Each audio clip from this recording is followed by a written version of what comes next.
an imaginary plane with no physical existence. When we touch paper, we often say, "I touched a surface." But in mathematics, a surface has no thickness. It has only length and width, and its thickness is 0.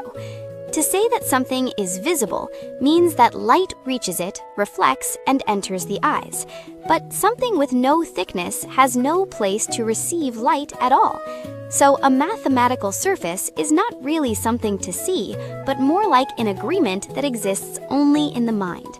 One step further, and there is the plane, a perfectly flat surface stretching endlessly in all directions. The triangles on walls, paper, and in books are not the plane itself. They are only small pieces that imitate a plane. So when does the invisible plane become a single, definite thing? Imagine placing 3 dots on a sheet of paper. If the 3 dots line up, a line appears before any plane does. The plane is not yet determined. But if the 3 dots are even slightly off that line, the story immediately becomes about a plane.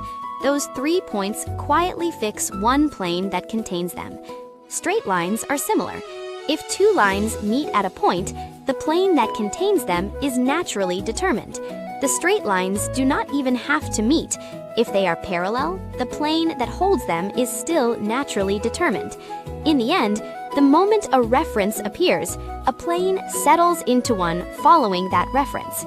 Seen this way, a plane is a rather unfamiliar idea, yet we live accepting flatness as something completely natural.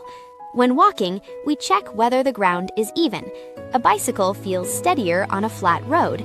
A sports field must be flat for fair play. A desk must be flat so writing stays neat. Like smartphone and TV screens, much of our communication and leisure happens on a flat surface. But the flatness we live with is rarely something nature simply gives. Most of it is the result of someone cutting and shaping it. A plane makes life easier, but that convenience can also mislead us.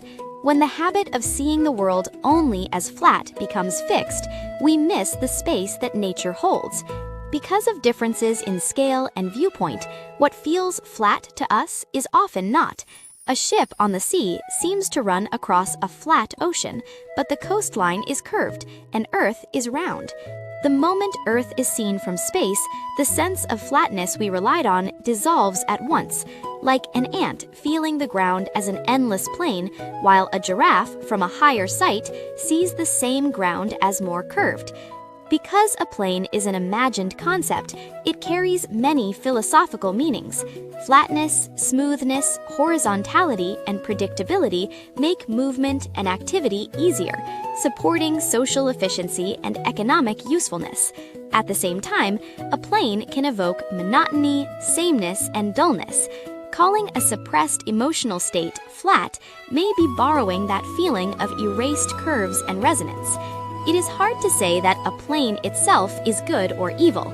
A plane is neutral. Its meaning depends on what is placed on it. In the end, flatness is a way of pointing to space.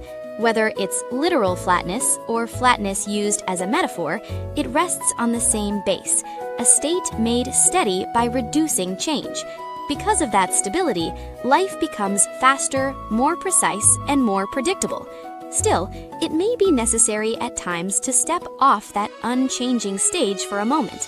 Only then does it become visible again how three-dimensional the world truly is.